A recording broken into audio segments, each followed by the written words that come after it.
Hi there, my name is Amanda Kaufman. And I'm Chris Lavelle.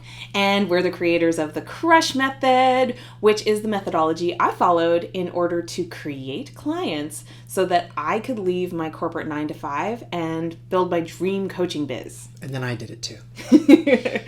So today we want to share some of that secret sauce. We want to talk about some of the best practices for creating clients.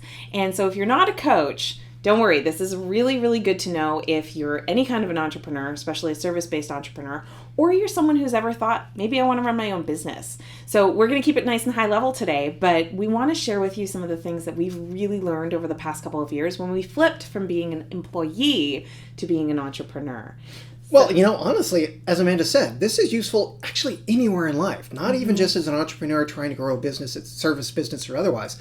If you are interacting with humans, this is about human interaction. Honestly, it begins and anchors with understanding your personal why. No matter what you're doing, if you understand why you're doing it, you're going to be a lot more engaged with what you're doing. So, for example, in the context of coaching, if you're wanting to grow your clients or create clients, understanding why you want to do that will help you stay motivated and focused on what you're trying to do with it. This is so true. I my favorite quote on this by far is by Gail Hyatt, who's Michael Hyatt's wife, and so cute. He quotes her all the time. I think it's adorable. So sweet. Yeah. But what she says is, we lose our way when we lose our why.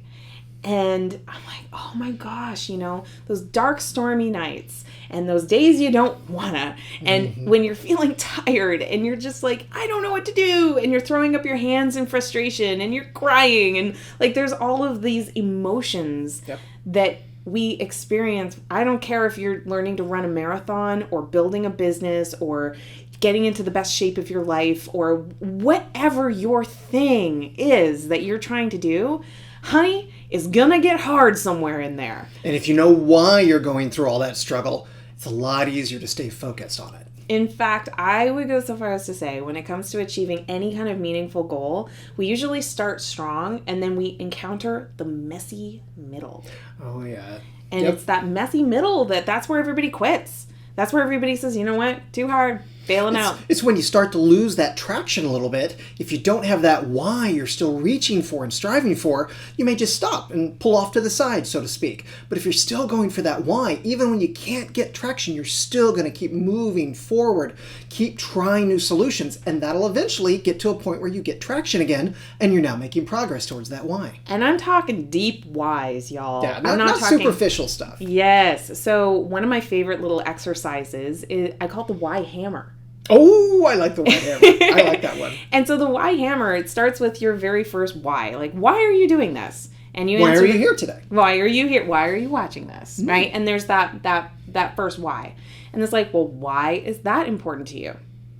Okay, next why. And why, so why is that important to you? And you just keep going through that question, why, 7 times. And 7 times. And you'll sound a little like a 3-year-old. Absolutely. And to be perfectly honest, the first 1 or 2 whys, those are usually superficial, kind of the surface, throw off the cuff ones. The surface ones that come to mind right away. But by the time you get to the 7th why, you will be tapping into something deeper. Yep. Something that, and if there isn't something deeper, then that's something to know, right? If you got exhausted after 2 whys, and you're like, I really don't know why after that, maybe that thing doesn't belong in your life. That may be a clue that that's not the big why that you should use to motivate you. Exactly. So when we get really connected to why we're doing something, that's when we show up and honor the struggle. And that's when we show up and do things that are really cool. So that's the first thing. Because guess what? When you are forming a lot of relationships, and that's what you're going to do when you're building a business, there's going to be quite a lot of people who are like, not my jam. Yeah. Don't like it. Don't like you. Don't get you. I don't get it, And that's okay, because those are not the people that you're serving. Yep, absolutely. Right? There are, however, potentially thousands, maybe even millions of people on this planet who want what you have. And if you're not really clear about why you're showing up and you're continuing to strive and go down the journey, that's when you turn around go home. But if you are clear on that why, you will keep going and eventually be able to reach those people that you want to help and that can be helped by what you want to do. So good. But it's important as you're thinking about that to think about point number 2 as well, which is being authentic and energetic in your interaction with people to attract them. That's so profound. So what do you mean by that? Well, we hear about authenticity a lot. Oh, you've got to be authentic. You've got to really show them what you're like, et cetera, et cetera. And that's true if you want people to really like you for you. But what we mean by this more than anything is more what Amanda's described as ditching the pitch. Just talk. Just be yourself. Kind of like we're doing now. This is how we talk all the time. This is how we talk to each other. Exactly. Goofy and otherwise. If you came for lunch with us, it would be the same. It would be a lot like this. Same. And so the point of kind of ditching the pitch, as Amanda sometimes calls it, is really just to be yourself and let those people that are attracted to you be attracted to you. Yeah. So if you're putting on a facade and you're putting out a particular style, hoping to attract people, well, then you may attract people, but they may not be the people you want. Very, very interesting. I like to think of it as if we all have this energetic fingerprint and it's unique to us. And when we allow that expression of our energetic fingerprint to be out in the room, then other people who are attracted that it fits like a puzzle piece with their fingerprint, they're just going to come. So you don't have to have a jingle. You don't have to have some little catchphrase. You don't have to call yourself anything kind of crazy or weird, right? You just be you, right? And when you're clear on your why and you can talk about why and your motivations, that's another signal that people are going to be like, I get it. I want to talk to this person. I get their motivation. I understand. Well, see, for example, I'm wearing my favorite Kermie shirt today. Well, that's authentically me. That's just how I am. I'm kind of goofy and I like humor and silly stuff. So I just put that out there. And the people that resonates with, those are probably going to be my people. 100%. So I think that really takes us into the third piece of things, though. Sometimes when we talk about authenticity and just like be yourself, sometimes that can be misconstrued as like just sit back and it'll happen. No, that's not what we mean. In this case, you actually benefit most from having a process you can employ to help create clients. Yes, and it's not just enough to have that process, friends. You need to have basically progress on that process every day. So you have to have a process, you have to use the process, and you have to use the process regularly. And like every day regularly, Absolutely. I really want to underscore this because I think sometimes we get into habits, especially if we've been, accustomed to what it was like in school or being an employee where you had a deadline and you can kind of like, the deadline. I did some work today. I've got a few more days. At the last possible second, it's like you pull it out and you do that diving catch. That's exhausting, first off. It's very exhausting to live that way. And then the progress is kind of go, jerk, go, jerk, go, jerk. But if you have a process that allows you to seamlessly continue to make progress, over time, you'll continue to make that progress. And something to keep in mind here is develop a process that works for you. In fact, we were talking earlier in this discussion about authenticity and kind of being yourself. It should be a process that works for you. It's your process so that it's easy to repeat it. You're more likely to do it. If it's a process you don't like very much, well, you might do it one day and say, okay, I did the process. Then it may be a week later before you come back. Well, that's not reliably doing the process, regularly doing the process. So instead, for example, I mentioned humor earlier.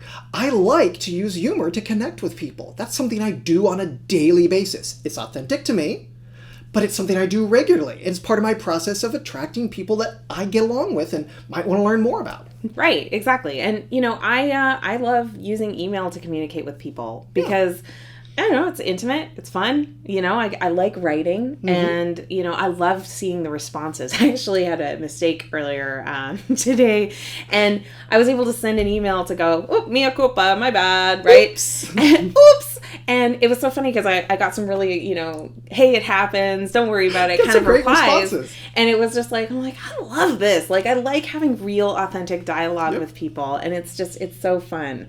But truly, when we talk about having that process every day, I want to also just like caution you that sometimes the first time, actually most of the time, the first time that you do a process, it's janky, it's awkward, it's weird, and it doesn't feel good. Maybe even the second time. Maybe even the third time.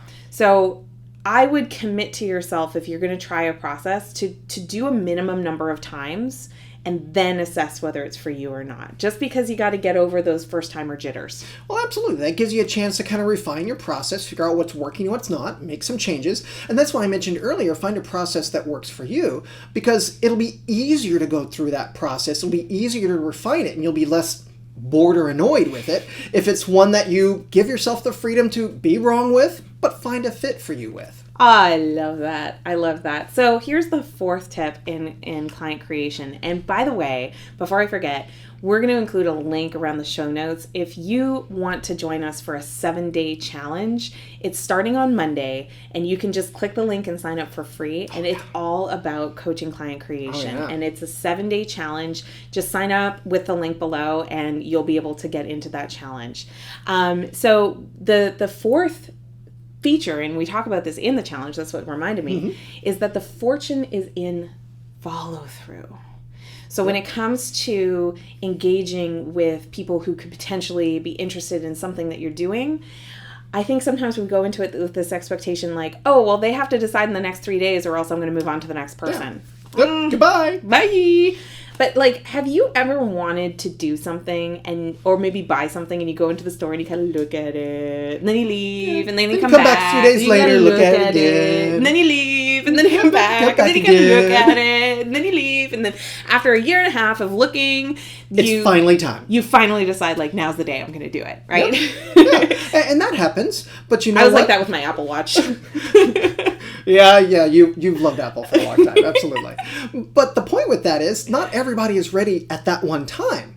But if you just walked away from them, so to speak, at that point in time and didn't follow up periodically, you would miss out on that opportunity. Yeah. So the fortunes in the follow-up or follow-through, as Amanda said, is really more a matter of, again, have a process that allows you to follow back up with people that have expressed interest in the past. Yes, and I would add to this, like, don't be that fair weather friend. Yeah. So following through and following up, like using the Apple Watch example, actually, going into the Apple store, one of the things I love about it is they're like, can I help you today? And it's like, no, I'm just looking. They're like, okay. And then you come back the next time and they're like, can I help you today? And it's like, there's no shift in energy. There's no judgment whatsoever. And like, even when you go to buy the watch, you finally buy the watch, they don't go there like, finally got it, eh? No. Right? Like, nobody would say that in the U.S. anyway, because I'm Canadian. But there's like this comfort, and it's okay for me to come in and come out. And, you know, there's definitely incentives to buy, like, right away.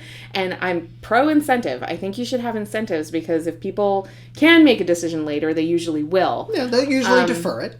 But that doesn't mean that you should just like withhold value, or you should withhold doing, you know, I'm not going to do I'm only going to do blogs for the 4 weeks before a launch. Lame. That's kind of that fair weather friend thing. That's a fair weather friend. You're only doing it when it's something in there for you. And we've talked before in other avenues that we speak to people about the trust equation. And so that's an example of very high self-orientation in that case, which kind of deadens trust a little bit. But in this case... in a huge way. It's like the biggest factor. Usually, yeah. But with the fortune and the follow-up, that's really where you're regularly coming back to say, hey, just checking in on me. How are things going? That kind of thing. I thought of you. Here's this valuable piece of, you know, information and content. And we really love content marketing for that, because it allows you to be a giver. It allows you to give everything you have. Like, we haven't held back at all in any of the blogs that we've shared with you. We're just like as if we were having lunch. Like, hello, hi, how are you? And, you know, it's our pleasure to put it together and put it out there and do the work, even though we don't get paid for doing the blog, because we want to have connection with you, whether you're our client now or you want to become one in the future, or you're like, you know what, I just really love your podcast and I'm just going to be good with that forever. Fine, right? That's great. Yeah. We don't want to be your fair weather friend. We want to be your friend. Absolutely. And we want to check in with you regularly. Maybe you'll send me some good funny stuff. Exactly. All right. Well, we're going to wrap it up for today, but we'll see you again next week on the C.R.U.S.H Method Show. All best, guys. Bye. Hey there. Thanks for tuning into this week's The C.R.U.S.H Method video blog. I'm Amanda Kaufman. And I'm Chris Lavelle. We loved having you here. Be sure to subscribe to receive more goodies in your inbox every week, and share with others you know who are eager to learn more about building their coaching and expert business. And don't forget to leave a comment below to share your own experiences to inspire and lift others on this journey.